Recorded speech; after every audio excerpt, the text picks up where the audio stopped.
सबसे पहले आप सबको मेरी प्यार भरी नमस्कार।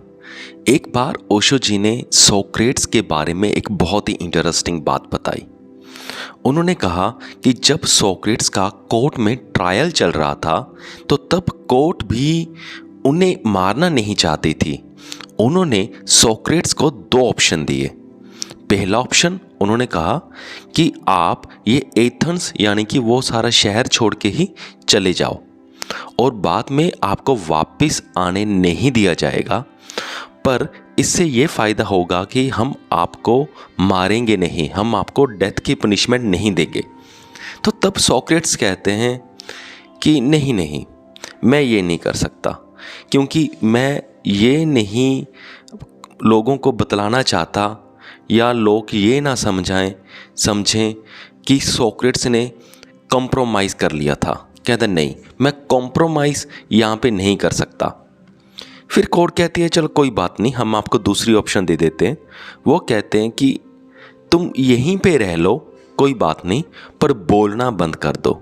जो भी तुम सच्चाई का प्रचार करते हो, जो तुम कहते हो कि ये सच्चाई है, वो कहना बंद कर दो, हम फिर भी तुझे छोड़ देंगे। तब सोक्रेट्स फिर कहते हैं कि नहीं, मुझे ये भी मंजूर नहीं है। कहता मेरा तो बिज़नेस ही यही है कि बोलना, मेरा तो काम ही यही है। अगर मैं किसी से सच्चाई के बारे में बता नहीं सकता, सच्चाई को फैला नहीं सकता, तो मेरे लिए ये लाइफ ही यूज़लेस है। तो आप एक काम कीजिए, आप मुझे मार ही डालें। तो फिर हुआ भी यही कि सोक्रेट्स को डेथ पनिशमेंट दी गई। पर यहाँ पे ओशो जी कहते हैं कि जो ये तो सी सारी कहानी, ओशो जी कहते हैं कि उस वक्त सोक्रेट्स के टाइम में उसी वक्त और भी बहुत सारे अच्छे स्कॉलर भी नहीं कह सकते, अच्छे डीप फिलोसोफर रहे होंगे, पर वो इतने पॉपुलर नहीं हुए जितना सोक्रेट्स पॉपुलर हो गए। हो सकता है कहीं ना कहीं सोक्रेट्स भी जानते हों कि ये डेथ पनिशमेंट ही आदमी का नाम पॉपुलर बना देती है।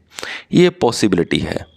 जो मर्डर करते हैं ऐसे लोगों का, यानी कि जो डेथ पनिशमेंट देते हैं या सीधा मर्डर कर देते हैं, कहीं ना कहीं वो मर्डर, कहीं ना कहीं वो डेथ पनिशमेंट ही उन फिलोसोफर्स को अमर बना देते हैं और उनके शब्दों को हर जगह पहुंचा देते हैं।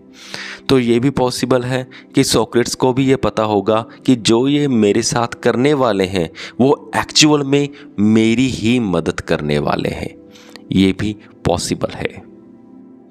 अगर सोक्रेट्स ने उस वक्त कोर्ट के दिए गए दो ऑप्शंस में से किसी एक भी ऑप्शन के साथ कॉम्प्रोमाइज़ कर लिया होता तो आज शायद सोक्रेट्स का नाम इस दुनिया में ना होता।